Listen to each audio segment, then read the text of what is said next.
A very good morning to all of you. Today, myself Shubham Jaswal is standing before you all to teach very interesting topic, revolutions and everyday life. But before, don't forget to share, subscribe my channel Sacred Study. और आपसे निवेदन होगा कि आप इस channel को जहाँ तक हो सके शेयर करें, सब्सक्राइब करें। और आज हम बहुत इंटरेस्टिंग टॉपिक देखेंगे, रिवॉल्यूशंस एंड एवरीडे लाइफ। तो इसमें हम लोग को देखना है, and this is the last topic of French revolutions. Now the chapter will finish. Okay, तो ये लास्ट टॉपिक है फ्रेंच रिवॉल्यूशंस का, और उसके बाद फ्रेंच रिवॉल्यूशन जो है ख़त्म हो जाएगा। तो इसमें हम लोग को देखना है कि रिवॉल्यूशंस जो वाकई में लोगों की लाइफ में बदलाव ला सकता है। वाकई में हमने ऐसा देखा था फ्रेंच रिवॉल्यूशंस में कि can politics change the lifes of a man and women and children. क्या रिवॉल्यूशंस, क्या मूवमेंट इंसानों के जीवन में बदलाव ला सकता है? तो इस पे हम गौर करेंगे, रिवॉल्यूशंस एंड एवरीडे लाइफ। तो हम लोगों ने देखा था वाकई में जो वुमेन्स की लाइफ थी, इतनी डिस्कस्ड लाइफ थी, राइट टू वोट, कोई पॉलिटिकल सोशल इकोनॉमिकल राइट्स नहीं था। तो ये रिवॉल्यूशंस वाकई में this change the lifes of a women, mainly women. और रिवॉल्यूशंस के कारण ही उनको right to vote, political rights मिला। तो वाकई में कह सकते हैं कि revolutions are effective in changing the lives of a man, woman, human beings. Okay, as we saw in French Revolution, जैसा कि हम लोग फ्रेंच रिवॉल्यूशंस में देखे कि रिवॉल्यूशंस के कारण ही इंसानों के जीवन में जो वहाँ की महिलाएं थी उन्हें राइट टू वोट मिला। बहुत सारी जो उनकी पैसिव सिटीजन्स की कैटेगरी थी वो रिमूव हुआ। सबको equality before law, equality between man and women जो अधिकार थे वो मिले। तो वाकई में रिवॉल्यूशंस जो है था वो लोगों के जीवन में परिवर्तन लाया। So we can say that revolutions brings the changes of man and women, okay, as we saw in France. तो रिवॉल्यूशन जो होता है वो वाकई में चेंज लाता है इंसानों के जीवन में। तो इसीलिए रिवॉल्यूशन जो है वाकई में बहुत ही प्रभावशाली है। तो हम लोग देखा था रिवॉल्यूशंस क्या होता है। तो हम लोग को पता था कि रिवॉल्यूशंस, हम लोग पढ़ा था कि जो क्रांति होती है वो इंसानों के द्वारा की जाती है, लोगों के द्वारा की जाती है, ताकि उसमें सामाजिक, आर्थिक और राजनीतिक बदलाव लाया जा सके। सो रिवॉल्यूशंस मेनली अ मूवमेंट, फिर से देख लेंगे, मूवमेंट। रिवॉल्यूशंस मेनली एक मूवमेंट होता है led by the people for political, social, economical change, ताकि समाज में आर्थिक, सामाजिक और राजनीतिक बदलाव लाया जा सके। For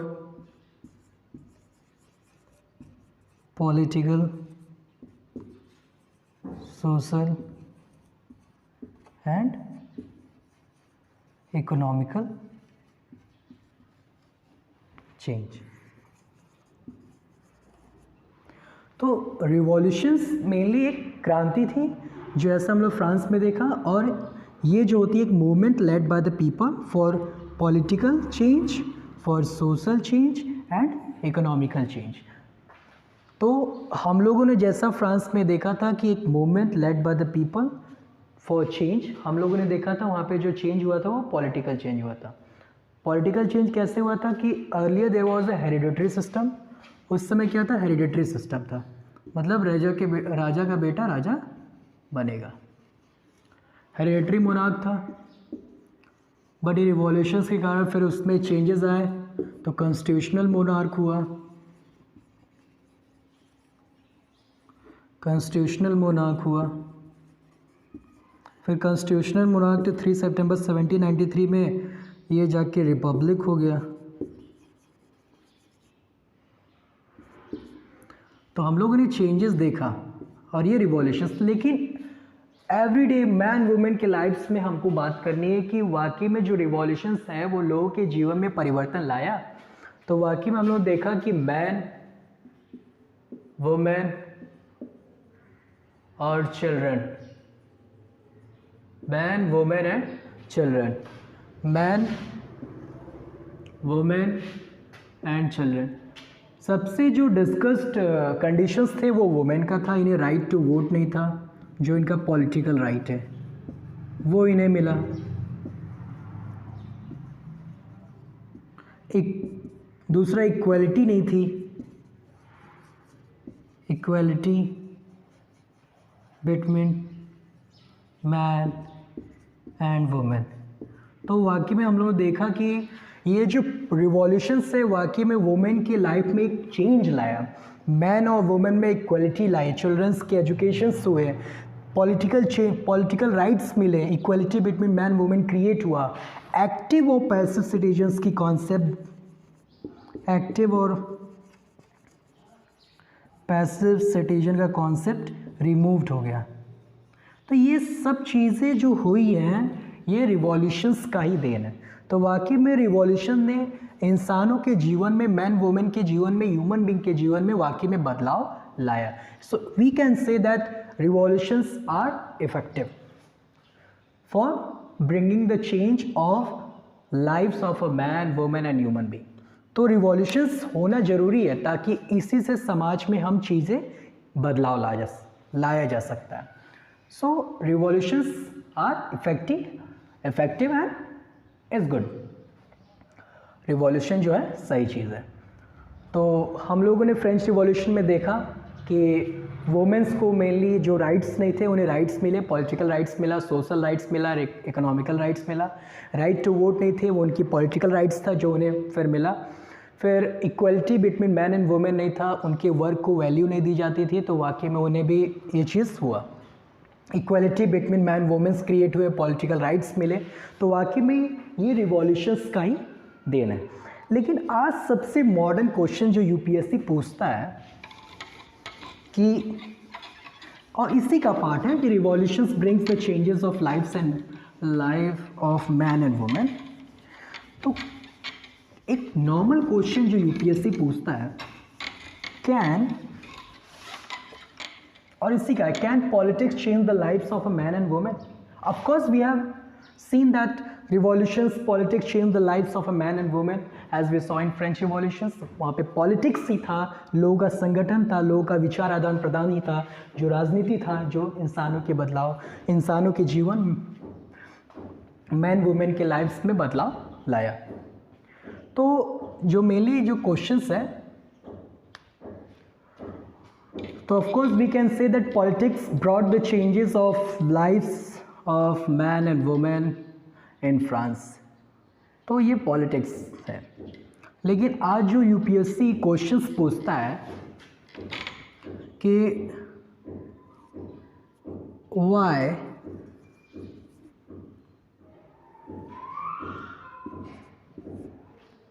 do modern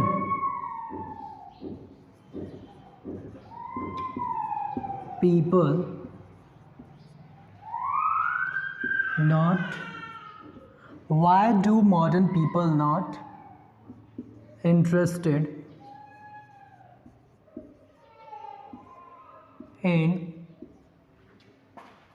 why do modern people not interested in joining politics? In fact, it is their moral duty? Question mark. UPSC normally questions mains में पूछता है कि why do modern people not interested in joining politics? In fact, it is their moral duty. आज की जो youth है, आज की जो मॉडर्न पॉपुलेशन से, वो पॉलिटिक्स ज्वाइन क्यों नहीं करना चाहती है? In fact it is their moral duty, उनकी नैतिक ड्यूटी है कि वो पॉलिटिक्स ज्वाइन करें, क्योंकि वो पॉलिटिक्स है, politics played an important role in the development of country, in the development of nations. वो पॉलिटिक्स ही है, वो पॉलिटिकल ऑर्गेनाइजेशंस, वो पॉलिटिक्स ही है जो इन देश के विकास में एक अहम रोल प्ले करती है। तो क्यों, ये बहुत ही बड़ी क्वेश्चन है। आज भी हम कहीं भी जाए, तो कहीं भी स्कूल में जाए तो मैं क्वेश्चन पूछूं कि किसी से भी कि आप क्या बनना चाहते हो, तो इस बात को तो इग्नोर करता है। क्यों क्यों समाज ने इसको बहुत ही गलत बना दिया? क्यों politics is not considered as good as other profession such as engineer? लोगों से पूछो क्या बनना चाहते हो, इंजीनियर, डॉक्टर, लेकिन पॉलिटिक्स आज के जीवन में क्यों हम लोगों ने इसे खराब बनाया? Politics played a important role in the development of Nations.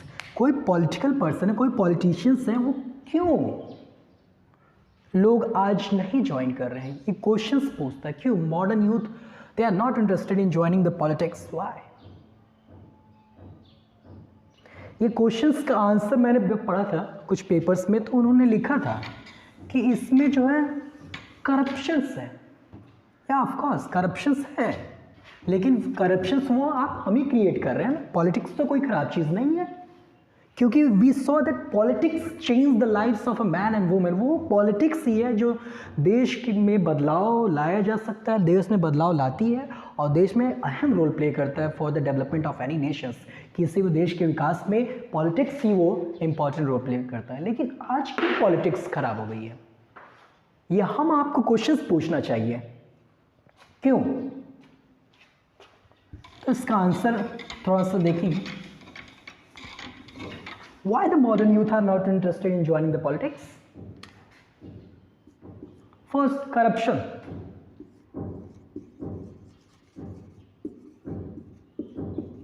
Corruption क्या होता है? Corruption क्या है? भ्रष्टाचार क्या है? Dishonesty, ईमानदारी नहीं है in any administration policy. Corruption वही है, कहीं भी अगर आपके अंदर ईमानदारी नहीं है वहाँ करप्शन क्रिएट होंगे, और कहीं भी हो सकते हैं, वो कोई पॉलिटिक्स में ही नहीं हो सकता है। तो वो दोनों पॉइंट ऑफ व्यू लिख सकते हैं। दूसरा, ट्रांसपेरेंसी नहीं है।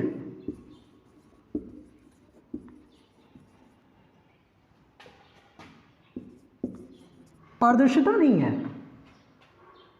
इसलिए पॉलिटिक्स ज्वाइन नहीं करना चाहते। लेकिन वो ट्रांसपेरेंसी हम आप क्रिएट नहीं कर रहे हो ना, तो पॉलिटिक्स खराब चीज नहीं है। Third, corruption may be the first reasons why the modern youths are not interested in joining the politics. वो भ्रष्टाचार है इसमें, ताकि जो मॉडर्न यूथ्स है वो इस पॉलिटिक्स को ज्वाइन करना नहीं चाहती है। वो ट्रांसपेरेंसी नहीं हो, वो पारदर्शिता नहीं है पॉलिटिक्स में, इसलिए नहीं ज्वाइन करना चाहती है। दूसरा, थर्ड, मसल पावर। इससे मसल पावर है, जिसके पास मनी है, जिसके पास हिम्मत है, जिसके पास शक्ति, वहीं आगे बढ़ रहा है इसमें। इसलिए जो एजुकेटेड पीपल है, जो होनहार लोग हैं, वो पॉलिटिक्स से हेट कर रहे हैं। आज स्कूलों में 90% student will going to tell that I want to become only leaving this politics only. उन लोग यही कहेंगे कि I do not want to become ever in life politician. क्यों? क्या उन्हें मालूम नहीं है कि पॉलिटिशियन ही होता है उनका नैतिक धर्म, एक नैतिक ड्यूटी बनती है कि उन्हें पॉलिटिक्स ज्वाइन करना चाहिए, because they played a important role in the development of nations. वही होते हैं जो नेशंस के अंदर डेवलपमेंट ला सकते हैं, इंसानों के विचारों में बदलाव ला सकते हैं, वही है। लेकिन लोगों ने करप्शन इसमें ला के, ट्रांसपेरेंसी नहीं लाई, मसल पावर ला के इस पॉलिटिक्स को बेकार कर दिया। पॉलिटिशियंस पॉलिटिक्स को बेकार कर दिया।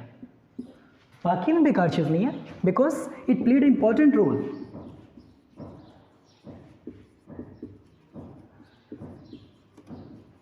Important role in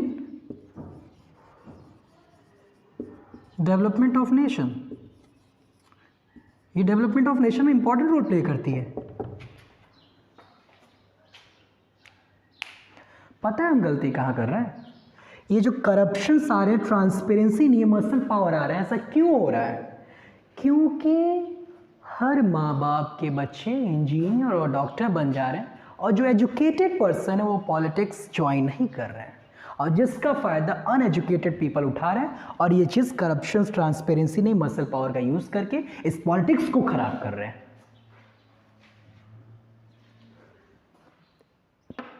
This profession is not so bad. Of course,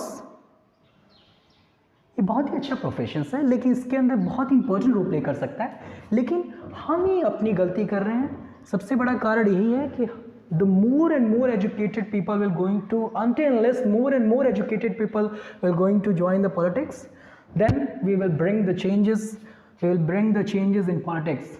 We can remove the corruption in politics, we can brought the transparency in politics. पारदर्शिता नहीं है. We remove the muscle power in politics. अगर अधिक से अधिक जो पढ़े लिखे अगर पॉलिटिक्स में ज्वाइन करेंगे तो ही तो करप्शंस, ट्रांसपेरेंसी और मसल्स पावर, ट्रांसपेरेंसी आएगी, करप्शंस हटेंगे, मसल्स पावर हटेंगे.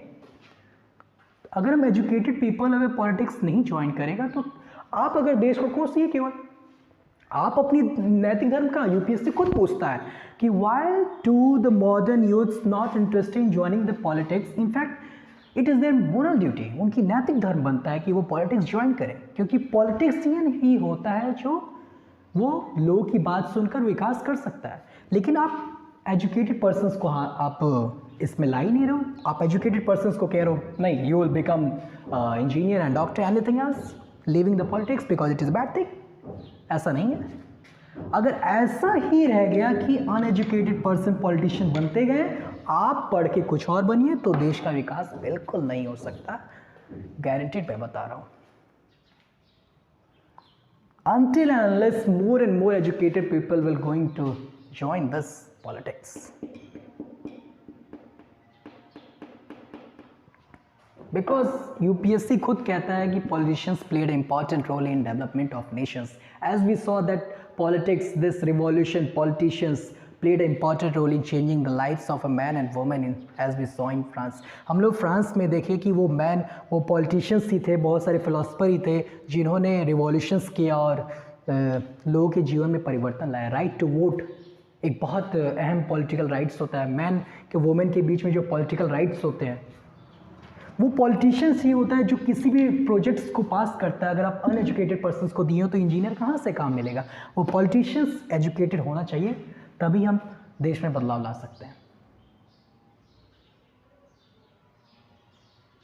सो ये हमारे पॉलिटिक्स में ड्रॉबैक है. इसके कारण जो इंटरेस्टेड यूथ जो है ज्वाइन नहीं कर रहे हैं. तो यूपीएससी सेकंड क्वेश्चन पूछता है, what should we do, what should we do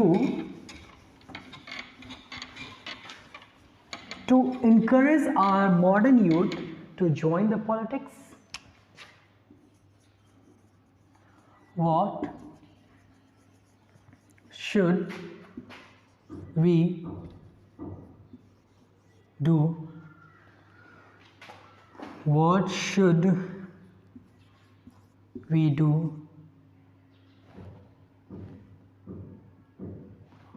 what should we do to join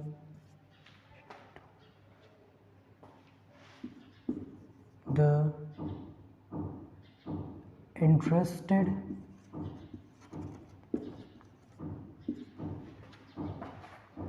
modern youth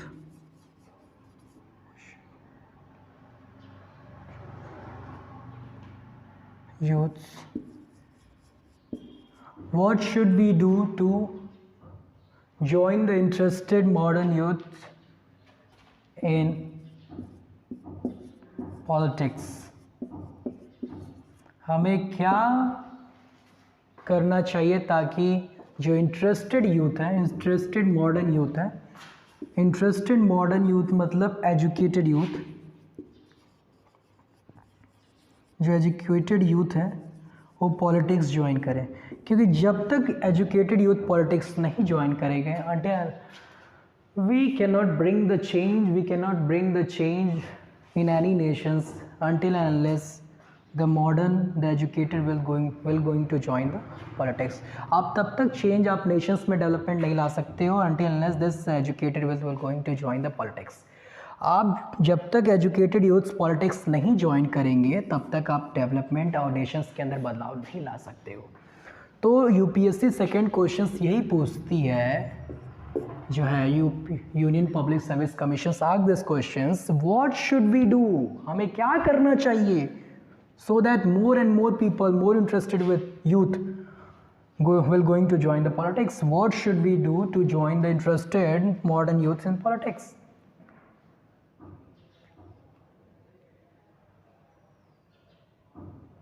हमें क्या करना चाहिए? What should we do so that what should we do to join more and more interested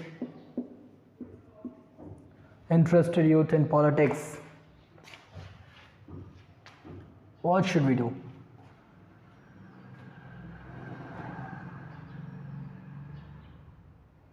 तो हमें क्या करना चाहिए? हमें पहली बात है कि इसमें चेक बैलेंस की प्रोसेस लाइए, चेक एंड बैलेंस। कहीं भी मसल्स पावर, कहीं भी पॉलिटिक्स के जो रूल हैं उसके खिलाफ कोई भी काम करता है, उसके चेक बैलेंस पॉलिसी अपनाइए। सेकंड, ट्रांसपेरेंसी लाइए, ट्रांसपेरेंसी, पारदर्शिता लाइए। कोई चीज़ ओपेक नहीं होनी चाहिए, ट्रांसपेरेंट होनी चाहिए, सब दिखना चाहिए। Third, stop using of muscle power. इसमें मसल्स पावर के कॉन्सेप्ट को हटाइए कि जो बड़े हैं, जिनके पास पावर है, जिनके पास मनी है, वही होगा। चेक बैलेंस प्रोसेस लाइए, ट्रांसपेरेंसी लाइए, stop and remove the policy of muscles power के नियम को हटाइए। ये सब 3-4 पॉइंट्स लिखे जाते हैं जिसमें आप more and more interested youths को पॉलिटिक्स में ज्वाइन करने से प्रोत्साहन कर सकते हैं। What should we do to encourage, एक और है क्वेश्चन चेंज कर, what should we do to encourage modern या more interested youth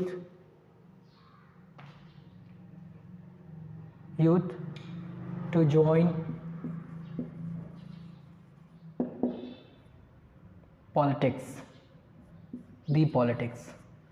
What should we do to encourage more interested youths to join the politics? हमें क्या करना चाहिए ताकि हमें क्या करना चाहिए, इनकरेज करना चाहिए ताकि मोर and more interested youths politics को ज्वाइन करें। तो आप इस पूरे प्रोसेस, डेमोक्रेसी प्रोसेस में, जो पॉलिटिक्स के प्रोसेस में चेक बैलेंस प्रोसेस लाइए, ट्रांसपेरेंसी लाइए और मसल्स पावर को स्टॉप करिए। जितना ज़्यादा आप ट्रांसपेरेंसी लाएंगे उतना ज़्यादा कॉम्पिटिशन्स हेल्दी होंगे। आज पॉलिटिक्स इलेक्शंस में क्या होता है, कॉम्पिटिशन्स हेल्दी नहीं हो पाता है, जो है competitions. This first point, second point, third point and the last one is what? Check balance, transparency, stop using of muscles power, remove the concept of muscle power, and the last one is what? अब कौन से concept लाइए? Check balance, transparency and stop using of muscles power. तो ये तीनों concepts को आप involve करेंगे और तो आप मॉडर्न यूथ्स को पॉलिटिक्स में लाने के लिए सफल हो सकते हैं। तो ये नॉर्मली से 2 क्वेश्चंस हमने डिस्कस किया। So I hope you understood all these things. So mainly 2 questions were important. The first one is why the modern youths are not interested in joining the politics. Second, what should we do to encourage more and more interested youth to join the politics? हमें ऐसा क्या काम करना चाहिए? आप free and fair electoral की बात तो करते हैं, लेकिन इसे इम्प्लीमेंटेशंस करिए। इम्प्लीमेंटेशंस होना बहुत ज़रूरी है। आप फ्री एंड फेयर इलेक्टोरेट के इम्प्लीमेंटेशन, आप फ्री एंड फेयर इलेक्शंस की बात कर रहे हो, लेकिन इसको इम्प्लीमेंटेशंस भी होना, ज़मीन पे भी होना बहुत ज़्यादा जरूरी है। Check balance process, transparency, stop and using the concept of the muscles power, free and fair electoral, ये सब 3-4 पॉइंट्स हैं जो मॉडर्न यूथ्स को, जो पढ़े लिखे इंसान हैं, जो पढ़े लिखे बच्चे हैं, वो पॉलिटिक्स को ज्वाइन करके अपने देश में उनका जो मोरल ड्यूटी है टू रन द नेशंस, ताकि देश को चला सके। तो आप ये काम जब करेंगे, 3-4 points I will going to mention. The first one is check balance process लाइए। चेक एंड बैलेंस, हम थोड़ा सा हट के टॉपिक नहीं बात कर रहे हैं। इसे रिवॉल्यूशंस में जो फ्रांस में चेंजेस आए वो आज के कॉन्सेप्ट में जो यूपीएससी पूछता है उसमें देखते हैं। सेकेंड लाइए ट्रांसपेरेंसी, आप पारदर्शिता लाइए, चेक बैलेंस कॉन्सेप्ट लाइए, फ्री एंड फेयर इलेक्शंस कराइए। आप बात तो करते हैं free and fair elections he democracy होता है, लेकिन इसे इम्प्लीमेंटेशंस भी करना वाकई में बहुत ज़रूरी है। धरती ज़मीन पे होनी चाहिए free and fair elections. Healthy competitions इससे बहुत ज़्यादा इम्प्रूव हो, हेल्दी कॉम्पिटिशन्स होनी चाहिए।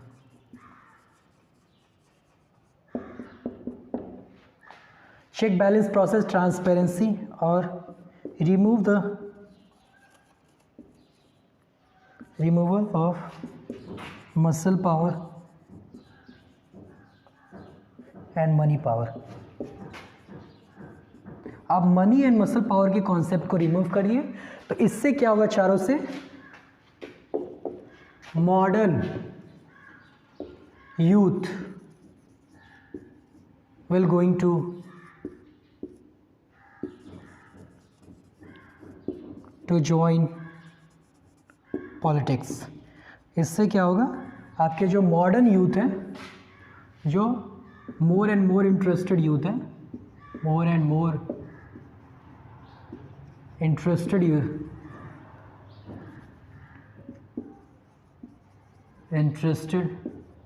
youth will get encouraged from this, encouraged and join the politics। तब वो क्या करेंगे, पॉलिटिक्स को भी ज्वाइन करेंगे। तो इस चीज़ से जब ये कॉम्पिटिशन, चेक बैलेंस प्रोसेस हो जाएंगे, ट्रांसपेरेंसी आ जाएगी, मसल्स पावर का रिमूव हट जाएगा, हेल्दी कॉम्पिटिशन हो जाएगा, तो जो मोर इंटरेस्टेड यूथ हैं, जो पढ़े लिखे यूथ हैं, जो इंटरेस्टेड यूथ है, पढ़े लिखे मॉडर्न यूथ हैं, will get encourage from it and will going to join the politics. तो पॉलिटिक्स को ज्वाइन करेंगे and they played important role. फिर उसके बाद इंपॉर्टेंट रोल प्ले करेंगे for development of nations, important role in development of nation, in development of nation. तो हम ये नहीं कह सकते कि पॉलिटिक्स जो है वो किसी के लाइफ में बदलाव नहीं ला सकता। हम लोगों ने फ्रेंच रिवॉल्यूशन में देखा है, वो पॉलिटिक्स ही है जो which brings the changes in lifes of man and women in France. So इसके कॉन्सेप्ट में हम आज पढ़ सकते हैं धरती पे कि वाकई में जो पॉलिटिक्स है वो चेंज ला सकता है। तो मॉडर्न यूथ क्यों नहीं पॉलिटिक्स ज्वाइन कर रहा है, वो यही कारण था, और इससे रिमूव ऐसे कर सकते हैं ताकि लोग मॉडर्न यूथ्स इससे इनकरेज होके पॉलिटिक्स ज्वाइन करें और they will start playing the important role in development of nations. तो रिवॉल्यूशंस वाकई में चेंजेस, पॉलिटिक्स वाकई में चेंज लाता है। तो I hope you understood all this things. Any query you comment in my comment box, but before one more things is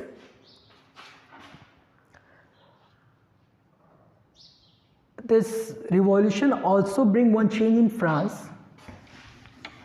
एक revolution जो हुआ था, एक और चेंजेस लाया था फ्रांस में।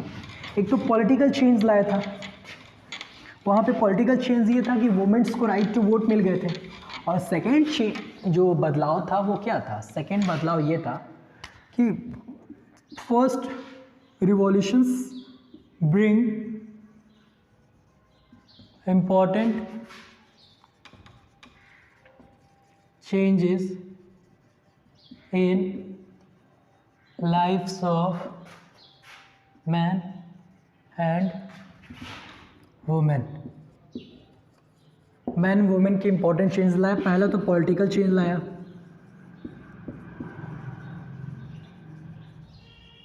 वुमेन को राइट टू वोट मिला। सेकंड चेंजेस क्या लाया, सेकंड चेंजेस हम लोग देखा कि एबॉलिशन ऑफ फ्यूडल सिस्टम, जो जमींदारी सिस्टम था वो ख़त्म हुआ।